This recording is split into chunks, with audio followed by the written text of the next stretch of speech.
If you would like to get your song reviewed, dear listener, there's the filthy capitalist option. As Sori says, 125 gets you straight to the head of the line. You don't have to be a part of the alliance. You don't have to be part of the group. Wait a minute. And the biggest thing is you don't have to wait. You hop, skip, and jump right in front of everybody. 125 gets you there. You do that 3 times, and then get mashed down to the $75 rate for perpetuity. Yes! Also, there is a band review option.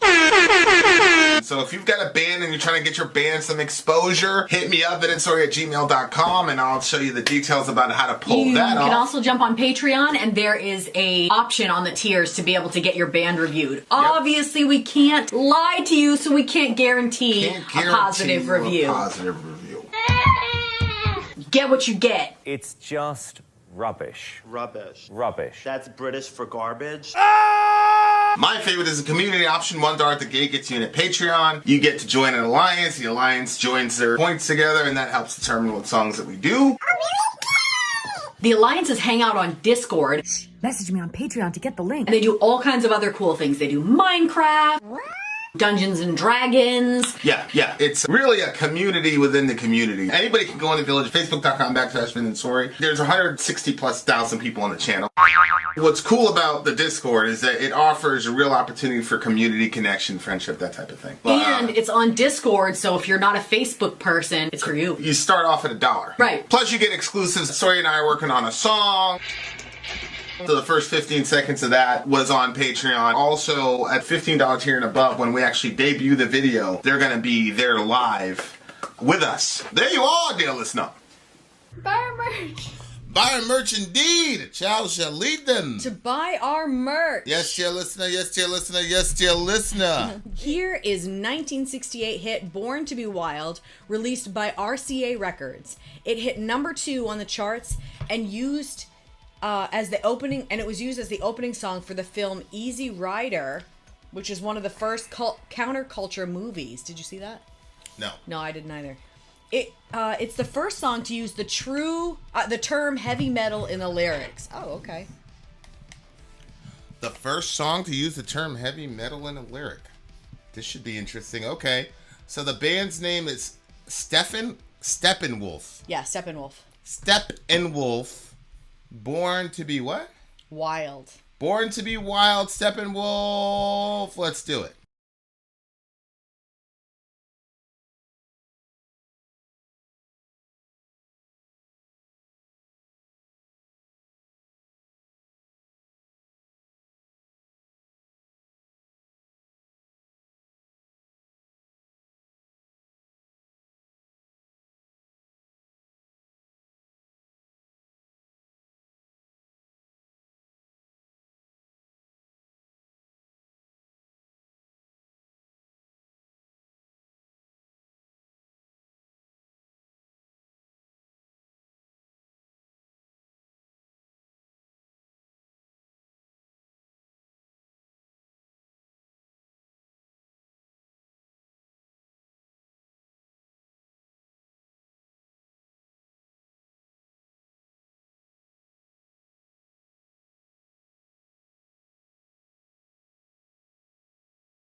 You know, for some reason, I thought Jimi Hendrix did this song. Okay, but I will apparently say... it's this band Steppenwolf. I thought that the chorus was much higher. The Born to Be Wild part. I thought that they went... Born to be wild. Yeah, I just thought it went higher. And I don't know if I ever heard a cover of it and never heard this version, or if I just remembered it differently. I never heard the whole song. I just heard that chorus part. So apparently, people from this band went missing. Holy smokes! Yeah, that's so crazy. weird. Yeah. What did you think the song was about? I thought the song was about a motorcycle. Oh. You know, heading out on the highway looking for adventure, born Get your to be motor wild. running. Yeah. Get the motor running. Yeah. So I thought it was about a motorcycle. Take the world in a love embrace. See, that's why you don't think so anymore? You don't think it's just about motorcycle life and having fun and... Well, no, that's what I thought was happening throughout the song.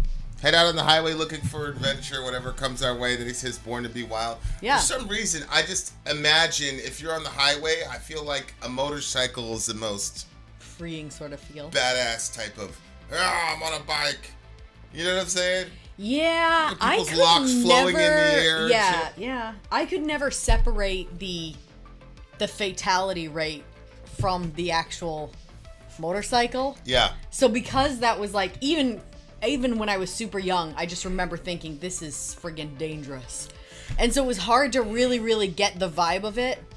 Yeah, that's the entire point, is the fact that there's inherent danger in it and that, you know, any second it could be over for you. Yeah, but see, that's the thing. No, I never felt like it was going to be over for me. I felt like, okay, I don't want to, you know, not be able to move my limbs.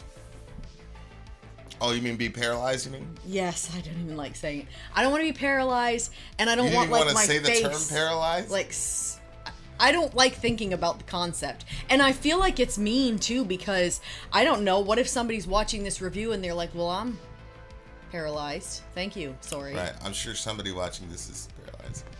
Yeah, but, I mean, it's obviously an avoidable circumstance to be in. It's something. Yeah, but I don't think people get on a motorcycle and think, gee whiz, I might not be able to walk after this. But that's what comes into my head. I'm like, okay, this could happen. Or like I said, I don't want to have half my face like... I wasn't really a like, fan. Who was that character that lost? I wasn't really a fan of motorcycles when my brother bought one. And I was not happy until he got rid of it. Yeah. And you know, obviously, one of my best friends growing up died in a motorcycle accident. I mean, it's just very and you know, Jamie, even my little brother had a motorcycle, and then he like completely wiped out. His tire right side was all jacked up. He had that road rash, whatever they call it. Like, but I think that's part of the draw. I think like I'm not a motorcyclist or whatever, so I don't know. I'm not a enthusiast. You know, these Harley Davidson people, but I would just imagine that like. Part of the draw is the fact that, hey, you know. Yeah. Well, I saw a picture of one of my uncles on a motorcycle, and I didn't even know he had a motorcycle. And then my aunt was laughing at him so hard. I said, what happened? And she said, apparently he was driving his motorcycle, and he was looking at... They came from a small town, so they all knew the woman's name when they said her first and last name. He was checking her out, and I guess he like ran into like a pole or something while he was checking her out, which is always funny to me. I know that there's attractive people in every generation, but when you see those people back from the 70s and stuff, like they're all like nerdy and wiry, and I'm like, you'd crash a bike over that? I don't know, but yeah, he was all right though. Yeah, that's a subculture I want my kids stay away from, the motorcycle subculture. I don't really think it's. I don't know. What? Not something that black people do. Don't Not really something you have to worry about. No, there's a bunch of black MCs though. See. Really? Yeah. An MC's a motorcycle you know what it club. is?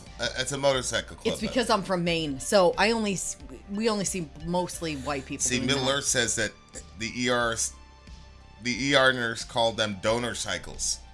I know. When I worked at the hospital, we said there's two kinds of people in the world. Two kinds of motorcycle people in the world. Those who have been in an accident and those who are going to be. That's it. And I'll tell you, those accidents were nasty when they'd come in. Like, It took a while to kind of get I felt bad for some of them. You know, some of them they were young guys that I was in my early 20s too. You have to help them in the shower. They didn't want that. They were very embarrassed. They would just be left alone, you know? It's like, sorry, buddy, you could fall. I gotta help you in here. Fire all your guns at once and explode into space. Born to be wild. We talked about this, right? The wild at heart thing. So in about 10 to 15 years ago in evangelicalism, there was this book called Wild at Heart. And the idea was that, like, Christian men are too proper, and they're nerdy and all this, and so it was like, be a wild man, you know, go out into the woods and take a rafting trip with your boys, and rah! And so all these evangelical dudes 10 to 15 years ago, like, were strutting around, they were letting their hair grow out, they were, like, calling each other wild men, all this crazy shit. Really? Oh, yeah. Oh, man. It's like, you still a suburban happy. Yeah. You know what I'm saying? Yeah. Like, you're going to be a badass in your little gated community. Get the fuck out of here. Like, A rose by any other name is still a rose. yeah. I guess a rose by any other name, you're still a badass because you're, you know, whatever. Oh, man. But, like, it was interesting to see, like, these evangelical men, like, trying to embrace, and obviously it's only one form of masculinity, you know, like the typical American, you know, raw, you know, testosterone type of shit. And yeah, but like, it was really fascinating watching these dudes, like, because it was really interesting looking and seeing, like, oh, this is what they think being like a manly man, brawny man is, you know. Like, I went to a timeshare with the church group one time, and it was like a bunch of dudes trying to act all hard. It's like, dude, you're in Go ahead, babe. Keep going. you know what I'm saying? It's like, we're in a timeshare, bro. Like,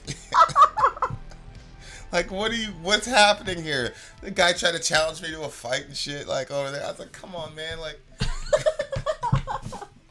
what is this? Oh my gosh, that's so funny. That's so weird. Yeah, it was so cringy, bro. Like, the cringe was on like 5,000. Like, it should have been called Camp Cringe. Oh Like, my it was gosh. really, really bad. But, you know, hey, we're all men here, rah! Were they looking at you like, give me some props for this? Or were they like what was that? Yeah, I mean, it was, you know, Oh, no. during the Bible studies, you know, people talk about like harnessing your masculine energy to do something productive with it, because when young men don't have direction, they end up turning to violence and all this. And of course, I was fresh out of New York.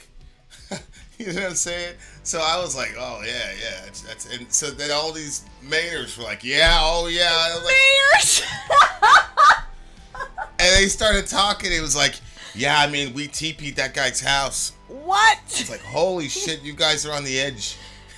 You guys- Assuming everybody probably knows what that is, but that's where you just put toilet paper all around so their you property. Put toilet paper all over. Yeah, that's because they're wild.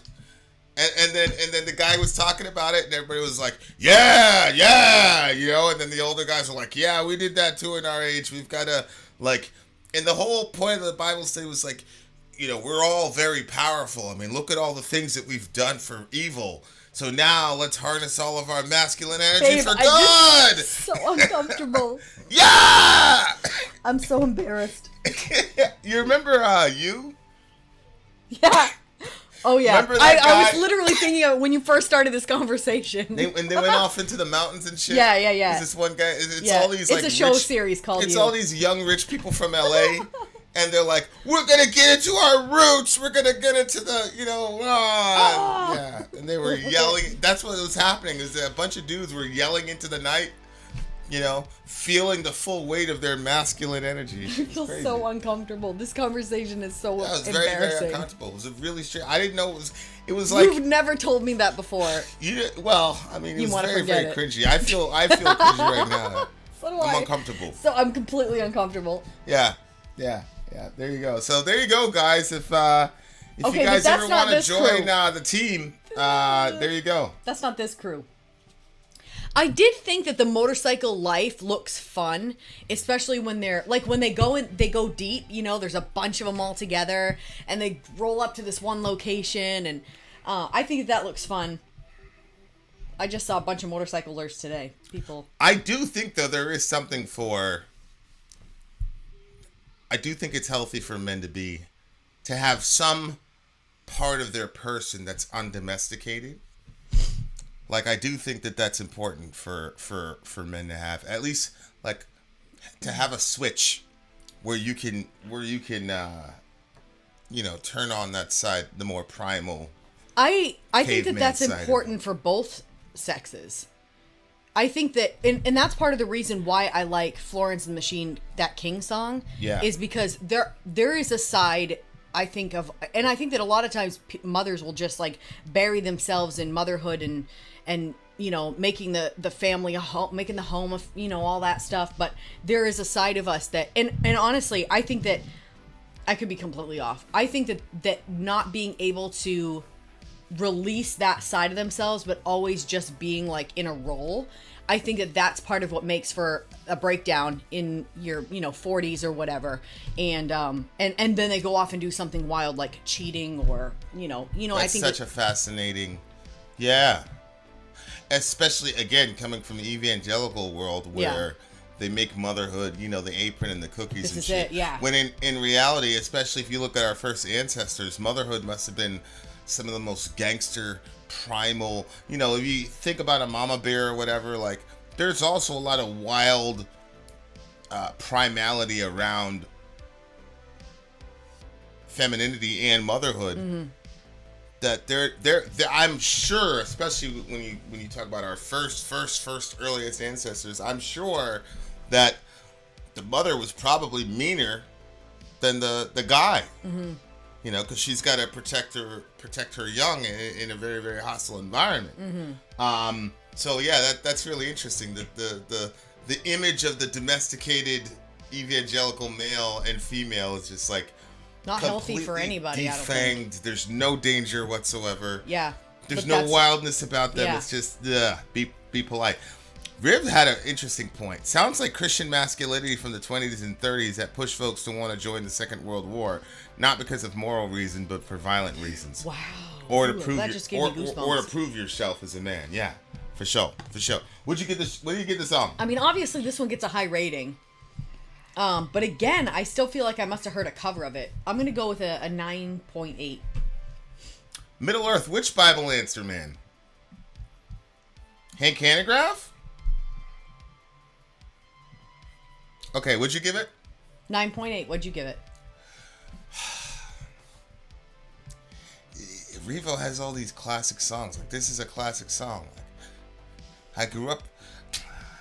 It's a 10.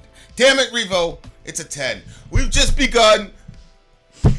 You've been just throwing out. It's but so funny. They're all classic songs. Okay, so I don't know if you guys realize it, but a couple months ago, Vin was like, I'm going to get stricter with my rating, blah, blah, blah, blah, blah. And you were, like, your ratings were they were lower than they normally would have been. And since this week, I don't know, I feel like that you are, even though you're still trying to rate it harsh, it has to be just, they're classics. So what are you going to do?